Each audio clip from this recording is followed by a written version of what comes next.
Bismillahirrahmanirrahim. Hər vaxtınız xeyirli olsun. İlahi Əxlaq proqramı yenə efirdədir. Təbii ki, dəyərli ruhanimiz Seyid Mülkəzmağı ilə birlikdə salamlayıram sizi. Aleykümselam və rəhmətullah. Mən də sizi və əziz tamaşaçıları salamlayıram. Keçən buraxılışda təxliyə və təhliyə mövzusu biraz geniş olduğu üçün digər suallara yer qalmadı. Birinci mərhələsini vurğuladınız ki, ayıqlıqdır. Yəni ayıqlığın da müqabili bilirik ki, qəflətdir. İstərdim birinci sual olaraq elə qəflət nədir? Yəni bu mövzuda danışasınız. Bismillahirrahmanirrahim və bihi nəstəin və huvə xeyrun nasirin və mu'in. Ayıqlıq insan üçün lazımi şərtdir. İnsan olmaq üçün ayıqlıq, işlərimi Allaha görə görəcəyəm prinsipi lazımi şərtdir. Yoxsa insan digərinin xətrinə dəyəndə vicdanı göynəməz, yoxsa insan digərinin haqqını tapdalayanda insanın vicdanı göynəməz. Lazımi şərtdir ayıqlıq. Daim Allah sənin həyatında canlı olmalıdır, iştirak eləməlidir. Allah rəhmət eləsin, Şeyx Cəfər Şüştəri var idi. Təbrizə gəlib bir dəfə roza deyəndə, roza məclisində deyir ki, ay cəmaat, 124 min peyğəmbər gəlib deyib ki, Allaha görə iş görün. 12 imam gəlib deyib ki, Allaha görə iş görün. Alimlər, müstehidlər gəliblər deyiblər ki, Allaha görə iş görün. Mən amma onların dediyini demirəm. Mən deyirəm ki, Allaha görə də iş görün. Yəni, bütün işlər olmasa da, bəzi işlər var ki, Allaha görə görülməlidir. Bəzən birinin xətrinə dəyəndə fikirləş ki, onun qəlbi Allahın hərəmidir. Niyə dəyirsən ona? Ayıqlıq lazımi şərtdir insan olmaq üçün. Bu lazımi şərt ki var, ayıqlıq, buna, qəflət buna maniədir. Belə deyək, ayıqlığın müqabili deyil qəflət. Qəflət ayıqlığın maniəsidir. Necə ki, İmam Hüseyin əleyhissalamla Yezid məlunu cəmaat bir-birinlə müqayisə üz-üzə qoyur. Deyir ki, Yezidlə İmam Hüseyin əleyhissalam hakimiyyət uğrunda mübarizə aparırdı. Yox, elə deyil. İmam Hüseyin Yezid İmam Hüseyin əleyhissalamı özünə rəqib görürdü. İmam Hüseyin əleyhissalam isə dini təbliğ eləməkdə Yezidi maniə görürdü. İndi burada da ayıqlıq insan olmaq üçün lazımi şərtdir. Amma qəflət isə bu lazımi şərtin maniəsidir. Qoymur insan gəlib insan olsun. Bilirsiniz, insan iki hissədən ibarətdir. Bir cisim tərəfi var, bir ruh tərəfi var. Ruh tərəfin özünün öz aksesuarları var, yəni onu irəliyə aparan şeylər var. Cisim tərəfinin də özünün öz məhsulları var. Fitrət ruh tərəfin Allah tərəfindən olunan ilhamlarının qaynağıdır. Təbiət isə cisim tərəfin qaynağıdır. İnsanın təbiəti yırtıcıdır. Dünyada heç bir insan kimi yırtıcı yoxdur. Fitrəti ilahidir. Fitrətlə təbiət daim mübarizədədirlər. O yerdə ki, təbiət qalib gəlir, ilahi tərəf çorşalır və insan olur təbiətən yırtıcı olduğu kimi dünyada da olur yırtıcı. Amma fitrət qalib gələndə o insan saf, pak olur. Pak insan olur.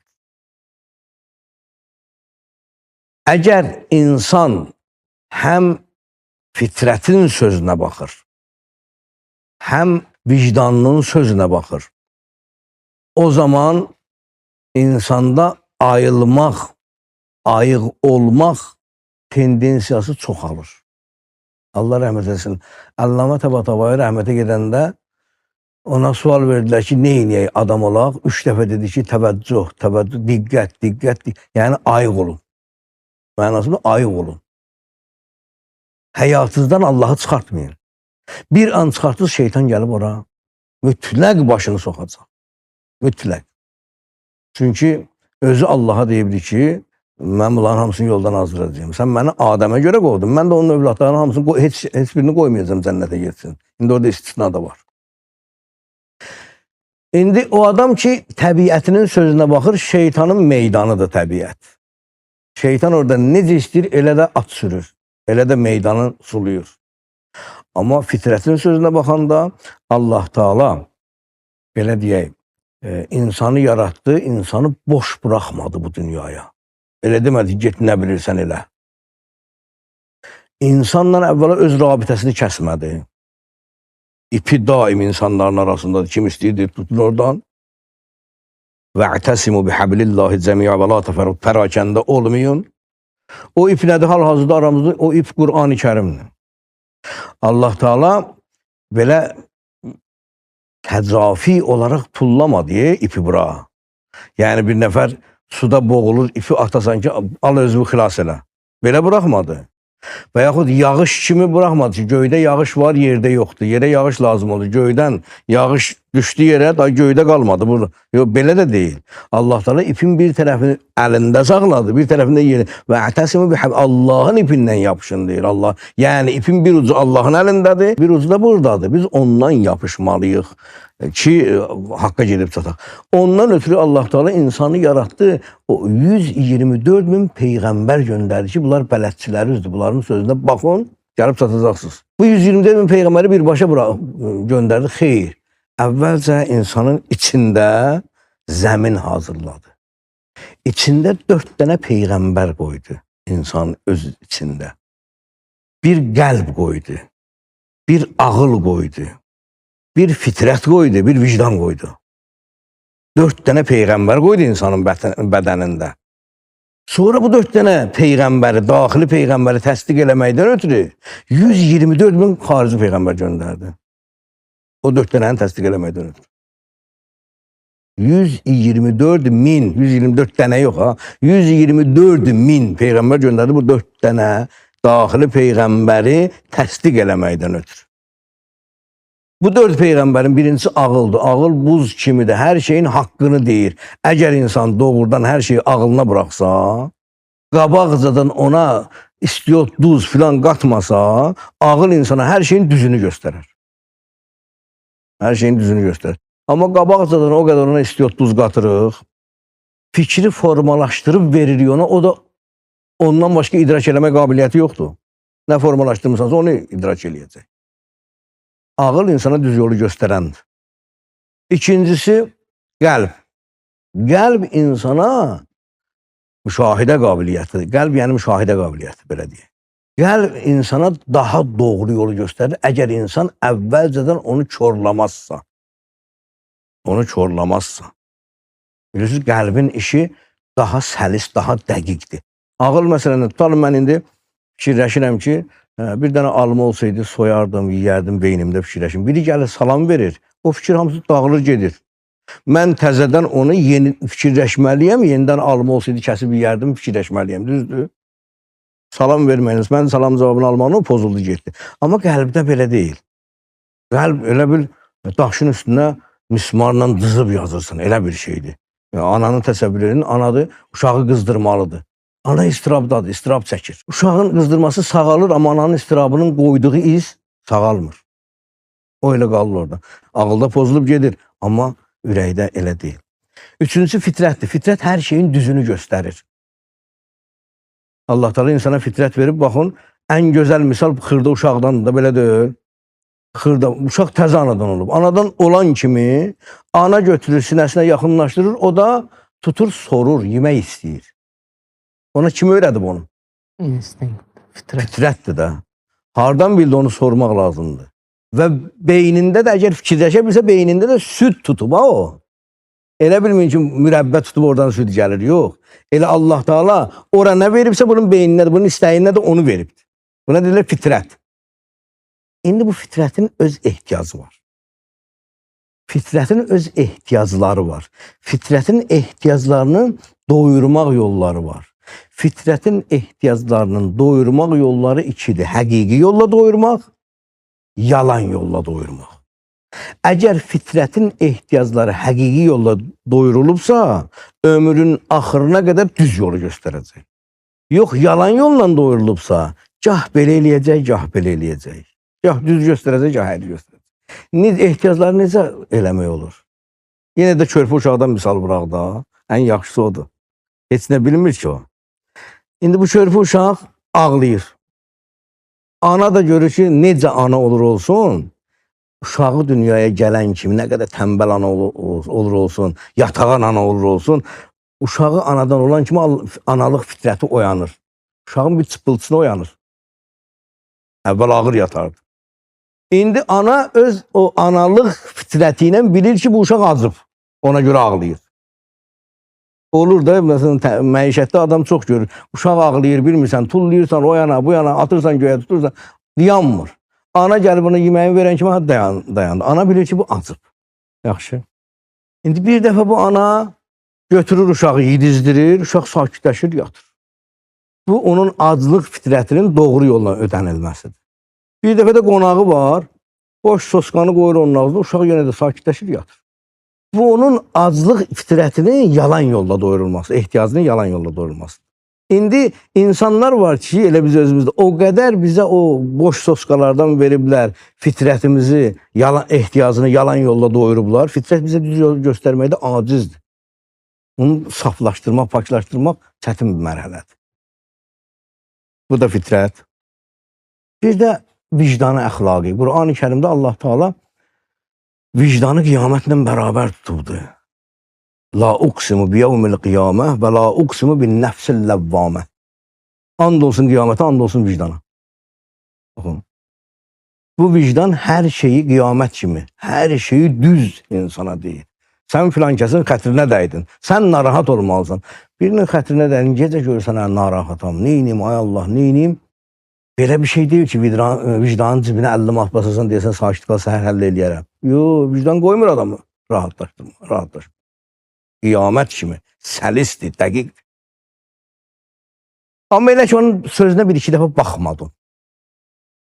Qulaq ardına vurdun, baxmadın, o göynədi, sən dinmədin filan. Bu vicdan çevrilər. Vicdan ölmür, sönmür. Vicdan çevrilir. Nəfs-i ləvvamə idi axı. Yəni, danlayan nəfs idi. İnsanı danlayır ki, sən düz eləmədin. Keçir olur nəfs-i mühəssənə. Tərifləyən nəfs. Filan kəsin xətrinə dəydin də, niyə dəydin, incitdin onu, get üzr istə filan deyirdi dünən. Bugün isə çevrilib olub nəfs-i mühəssənə, mənə əcəb elədin. Ona o da azdır. Görürsünüz, bu 4 peyğəmbərin sözlərini təsdiq eləməkdən ötürü Allah Teala 124 min peyğəmbər göndəribdir. İndi o sözləri ki, bu 124 bin peyğəmbər bayırdan, 4 peyğəmbər içərdən insana deyir, İnsan bunları qulaq ardına vurur, biri çevrilir nəfs-i mühəssənə olur, biri çevrilir yalan yoldan ehtiyacı ödənilmiş olur. Bunun kompleksinin adını deyirlər qəflət. Allah sizdən razı olsun. Acı, bəs şeytanın, iblisin təsiri necə? İblis Həzrət Əli Aleyhisselamın sözünə əsasən 6000 il ibadət edib. 6000 il. Allah Teala bu insanı necə sevgi ilə yaradıb, necə məhəbbətlə yaradıb, necə istəklə yaradıb ki, o qədər sevir bunu.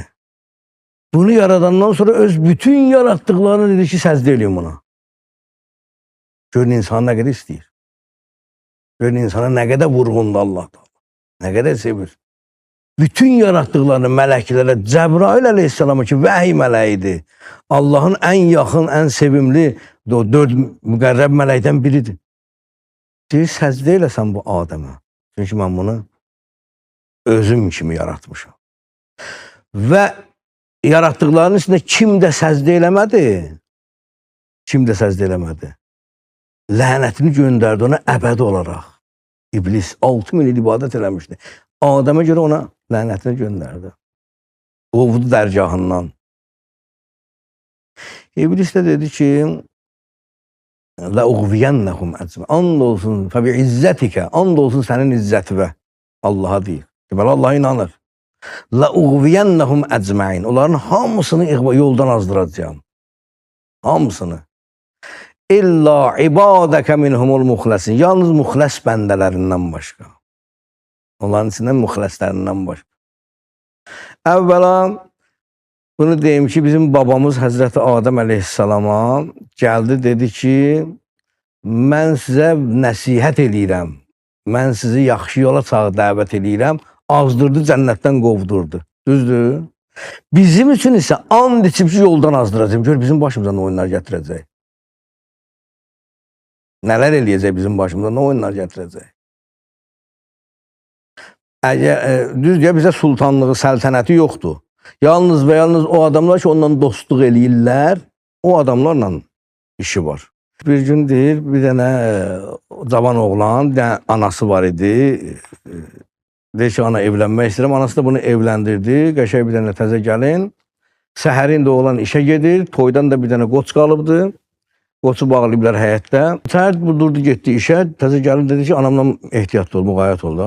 Təzə gəlin də dedi ki, ayna istəyirəm bu evi təmizləyim də. Qoca arvadça neçə vaxtı qalıb, istəyirəm təmizləyim. Dedi ki, o qızım təmizləyir. Amma o bədənlima güzgü var. O mənə babamdan qalıb, ona dəymə. Onu sındırma. Yaxşı. Gəlin də bunu sındırmamaqdan ötürü götürdü, qəşəng kamal ədəbindən gətirdi, qoydu onu bayıra, başladı o digər işlərini görmək. Bu həyətdə də qoç bağlanıb baxın. Qoç başladı güzgüdə başqa bir dənə qoç gördü, başladı dartınmağa. Bir cavan oğlan da küçə ilə gedir, baxdı gördü bir dənə ağsaqqal adam, salamlaşdı, dedi sən kimsən? Dedi mən şeytan. Bir də elə şey olar, bu ağsaqqal, bu cür, dedi mən şeytanam. Elə bunlar bu söhbət əsnasında dedilər. Şeytan dedi bir dəqiqə gözlə məni. Getdi, o qoçun mıxını tərpətdi. Qoç da bir dəfə dartıldı, iki dəfə dartıldı, mıxı tərpənib də gəldi, güzgünü vurdu, qırdı. Bu ana gəlinə dedi ki, bəs mən sənə dedim axı buna dəymə. Gəldi, tutdu qızın boğazından, qız da cavan adamdı da, o da tutdu ananın boğazından, ananı boğdu, öldürdü. Yoldaşına xəbər verdilər ki, təzə gəlin vurdu, boğdu, anı öldürdü. O gəldi, qəməsini çəkdi, bu yoldaşını öldürdü. Yoldaşın qardaşı gəldi, bunu öldürdü. Bir 50 nəfər burada özünü bir-birini öldürdülər. Bu cavan oğlan ki, şeytanla burada həm söhbət edir, dedi ki, Allah sənə lənət eləsin, sən neynədin? Dedi, vallahi mən eşitdim, mən bir də mıxı tərpətdim. İndi o adam ki, amanabənddir, güzgüdə özünü görüb, başını vurmaq istəyir. Şeytan gəlib mıxını təmizləyir, tərpədir. Bu elə bilir ki, yox, mən elə öz istəyimlə eləyirəm, elə deyil əzizim. Bu iblisin bizə sultanlığı yoxdur, səltənəti yoxdur ki. İblis təkcə mıxı tərpədir. Və insanı vadar eləyir o pis və çirkin işlərə. Həzrəti Adəmi yaradandan sonra şeytan gördü ki, Allah Taala'nın mənə məhəbbəti döndü də. Təkəbbür elədi, dedi ki, məni oddan yaratmısan, bunu isə palçıqdan yaratmısan. Mən ondan üstünəm də, müqayisə elədi. İndi dünyaya baxış bir neçə cürdür. Bəzi insanlar var, ilahi baxışla baxırlar. Allah Teala insanın ömrünün axırına qədər gözləyir ki, bu tövbə eləyəcək. Yəni, onun günahkar olmağına baxmır, tövbəsini gözləyir. Buna deyirlər, ilahi baxış. Bəzi insanlar var ki, şeytani baxışdır. Deyir ki, o palçıqdandır, mən oddanam. Dünəninə baxır da. İndi də deyirlər, dünənə qədər filan kəs içki içirdi, indi bir namaz qılan olub, dünəninə baxır, şeytan kimi baxır, dünəninə baxır. Bir də var, mələk kimi baxmaq. Mələklər nəyə baxırlar? Qan tökən olacaq bunlar. Allah Teala deyir ki, mən yer üzündə xəlifə yaradıram. Deyirlər ki, sən yer üzündə qan tökən yaradırsan. Məntiqlə baxır da, məntiqlə. Amma əməldə düz olanda gəlir səzdə eləyir ona. İnsanların baxışları belədir. İblis məlun, deməli, insan yaranandan sonra Allaha and düşdü ki, mən bunları yolundan azdıracağım. Yalnız müxləs bəndələrindən başqa. Və indiyə qədər də sözün üstündə dayanıbdır. İnsanın fürsət düşdüyüzdə azdırır. Necə azdırır? Heç nə, sadəcə bəzi şeyləri reklam eləyir də. Yəni, əgər bir qızıl filan görürsə, qızılın cingiltisini biraz çoxaldır. Bir də məsələn, naməhrəm görəndə biraz şəhvətin odunu biraz artırır. Belə də sadəcə vəsvəsə eləyir. Vəsvəsə yəni bizim də reklam. Reklam eləyir. İnsan da reklama bənddir də. Bir vaxtlar məsələn, o insanlar ki, belə deyək, süd məhsullarını elə təmiz hesab eləyib yeyirlər. Biraz keçəndən sonra, məsələn, teksun yağı çıxdı, dedilər, yağdır, cəmaət hamısı, reklama görə cəmaət hamısı inandı ki, elə bu yağdır. İnsanlar reklama bənddirlər. O reklamda elə bil indinin ehsanı olub da, İmam Hüseyin əleyhissalam ki, buyurdu ki, cəmaət ehsanın quludur, din dillərində lağlağadır. Doğrudan da insanlar elə reklamın quludular. Bu ehsanı indi reklam eləyiblər də. Reklamın quludular. Elə nəyi ki cingillətsələr qulağının dibində elə deyir düzdür. Mən deyim ki, belə deyək də, kimlərəsə deyirəm bunu, özümə deyirəm mən bunu. Yəni mən cəmaatdan ayrı deyirəm ki, elə mən də cəmaatın içindəyəm də. Məsələn, mən də o cingiltiyə qaçıram. İnsanlıq belə olub hal-hazırda. İnsanlığı çeviriblər, bu cür vəziyyətə salıblar. O da iblisin işidir və ona kömək eləyənlərin işidir. Azı bu mövzu ki, əxlaq mövzusu həqiqətən çox genişdir. Yəni insan dinlədikcə, qulaq asdıqca doymur. Amma neyniyək ki, vaxtımız məhduddur. Bu günlük də məcburuq sağollaşaq, izləyicilərlə, sizinlə sağollaşaq. Növbəti buraxılışda inşallah davam eləyərik Allahın izniyle. İnşallah, Allah razı olsun. Bəli, dəyərli izləyicilər, proqramın sonuna çatdıq. Allah hər birinizdən razı olsun ki, bizi dinlədiniz, qulaq astınız. Növbəti buraxılışda görüşmək ümidi ilə Allaha əmanət olun.